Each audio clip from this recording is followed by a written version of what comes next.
Like your dream's been weird, sleep has been off, and you're feeling more spacey than usual. It's astrology time! Let's look at the energy for the week ahead. We have had so much on Pisces, it's crazy. The Sun, Saturn, North Node, Neptune, and on Monday, Mercury moves from Pisces into Aries. The Sun is in a challenging aspect with Jupiter on Monday as well. A little bit of friction between our need to expand and our creative pursuits and dreams, how we're taking action towards those. We have the Moon in Taurus on Monday as well, giving us a little reprieve from the spaciness and grounding our energy slightly. And now that Venus is in retrograde, we will be big time reflecting and reassessing our values, relationships, self-worth, money, and the new beginning we want to have with all of those things moving forward. This retrograde is going to be a big reassessment of everything the last 2 years brought up when the North Node was moving through Aries. What new beginning are you creating? What do you further need to refine in order to have true alignment with it and feel really good about it? Also on Monday, there's a lot going on this day. We have the Moon in a challenging aspect to Pluto. There might be emotional conflicts or challenges around the transformations we want to make. And then on Tuesday, the Moon moves over Uranus and Taurus, bringing a sudden emotional shift or breakthrough that prompts an innovation. Wednesday, the Moon moves into Gemini and harmonizes with Pluto. We might have some mindset shift that helps us align with the transformation and new beginning we need in our lives. I'm hosting a live class during this Moon in Gemini to teach you how to find your life partner using your astrology chart, and I'm so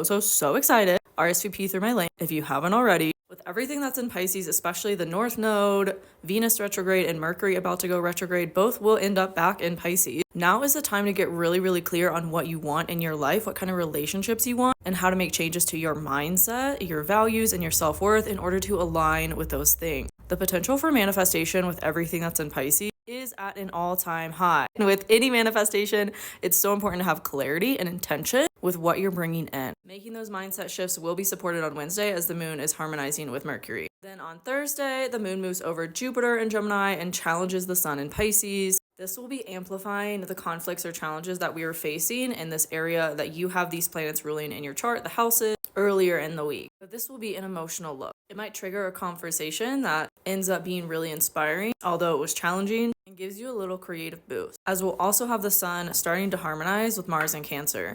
Take the inspired action you're led to take around this time. It could have really great payoff and contribute to the new beginning you've been building for your life. On Friday, this peaks as the Sun harmonizes with Mars. The Moon moves into Cancer, but the Moon will be challenging Mercury. This could be a really emotional release around some belief system you have that has been keeping a blessing out of your life, or just the emotional clarity you need in order to align with the blessing you're creating for yourself in your life. On Saturday, we have the Moon moving over Mars, harmonizing with the Sun, amplifying this energy. This really feels like a good week for forward momentum and gaining clarity around something. Just because Venus is retrograde doesn't mean everything stops and stagnates. We're still being asked to be disciplined with the dream that we're building and the direction that we're headed into. Listening to our intuition, receiving the messages we may be getting through dreams, and taking inspired action from that. That will be amplified really all weekend, especially Sunday as we have the Moon in Cancer harmonizing with Neptune and the North Node in Pisces, and as we get closer and closer to the full moon eclipse in Virgo. Saturday and Sunday feel like emotional healing through creative inspiration. How is this all showing up for you? Let me know in the comments and I'll see you next week.